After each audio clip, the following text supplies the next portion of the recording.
Time now for our big board. Team of insiders standing by with more of today's top stories. Nick Watt here at our table. We're going to get to your story in just a little bit. But let's start out with that headline from the Trump family. We talked about this a little bit in our first half hour. The subject, sexual harassment. And our workplace expert, Tori Johnson, is here to talk about it. And Tori, we showed Ivanka Trump there at the beginning of the broadcast saying any sexual harassment is inexcusable. What's causing a little bit of the controversy here is what her father said and what her brother said. Her father first telling Christian Powers in USA Today that he would hope Ivanka would find a new career or company if she were sexually harassed. And Eric Trump followed up on CBS saying Ivanka is strong and wouldn't allow herself to be subjected to it. I think a lot of critics said this puts the focus in the wrong place, on the victim, not the harasser. Absolutely right. And there was a firestorm of outrage. We heard pretty immediately from the women of Fox News. Gretchen Carlson, who filed that sexual harassment lawsuit against former Fox News chairman Roger Ailes, said, sad in 2016, we're still victim blaming women. Trust me, I'm strong. And we also heard from Fox News anchor Megyn Kelly. She responded with a one-word tweet, sigh. And that anger was definitely widespread when Donald Trump says that a woman could find another career, a woman who is a victim of sexual harassment. That is definitely not the voice of a champion of working women, and people took note. Yeah, absolutely. Hey, Tori, a lot of us have been given the advice, go to HR if there's a problem, but you say that doesn't always work. Why? It doesn't always work. So HR doesn't work for you. HR is there for the protection of the company, and you have to remember that. And so while HR should be charged and often is charged with enforcing zero tolerance policies around sexual harassment, many times a woman who complains is suddenly pegged a problem, and she faces consequences for that. So just keep that in mind. I think some of the immediate things that you can do, first and foremost, call it out immediately. Many times, people sort of think these days that they can say and do anything they please. They don't even realize what they're doing is wrong. So if you are subjected to that, call it out as strongly as you feel comfortable doing. Document the specifics. If you're going to file a claim ultimately of harassment, your credibility will come into question, and so you want to make sure that you've got all your facts in writing lined up. And of course, you can and should report it, and that could mean going to a trusted colleague for help. It could mean your supervisor or potentially HR. If you don't get the help you need internally, you can file a complaint with the EEOC. You don't even need a lawyer to do that. You can do it yourself. And of course, if you have the resources, consult an attorney about your rights and your recourse. Wow, lots of great information. Tori, thank you so very much.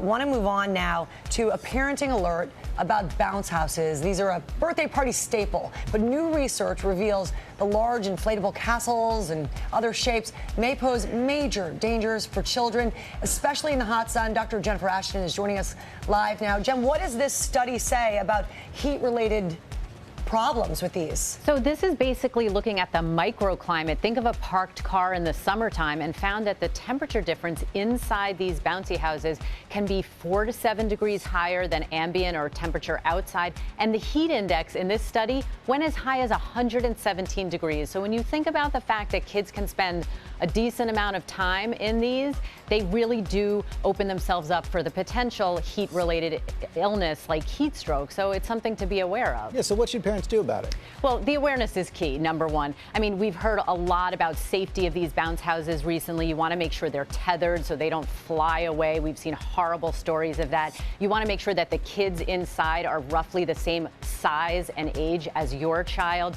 You want to make sure it's clean. And again, if it's too hot for you to touch, it's too hot for the kids. That was an official statement from the Consumer Product Safety Commission. So common sense stuff. Okay, Jen, stick around for our next story. It's the one we first brought you yesterday. It's about flossing.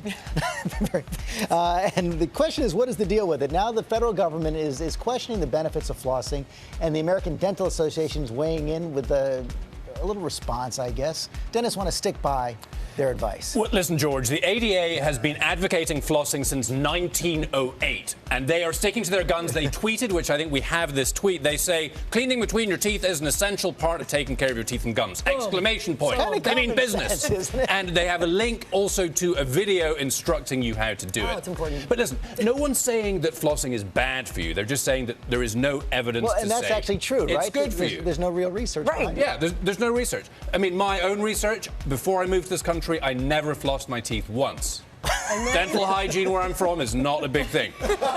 I might have crooked teeth, but I have no cavities. For whatever that's worth. So that's your own personal research. Yeah. But in terms of hygiene, how are we going to get these people back? Twitter went nuts about this. One viewer writes, "I've finally been vindicated. Ha!"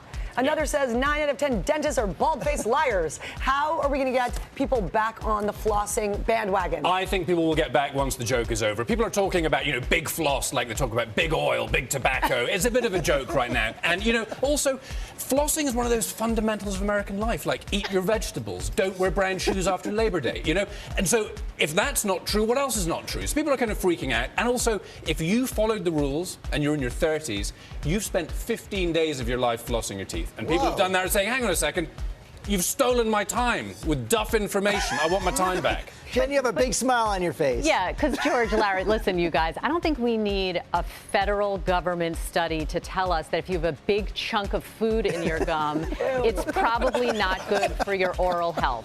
Now, I'm a very type A person, but I've gotten an F in flossing, and I'm still going to work on it. I say keep it. I like the way it feels, too. Now that you're... I hate the way it feels. Awful. I did it once, not for me. But in general, it's a good thing, We got a lot of sharing going on this morning. Sharing is caring, George. Thank you to Tori. Thank you to Dr. Jen for that visual. And thank you to Nick for sharing so much.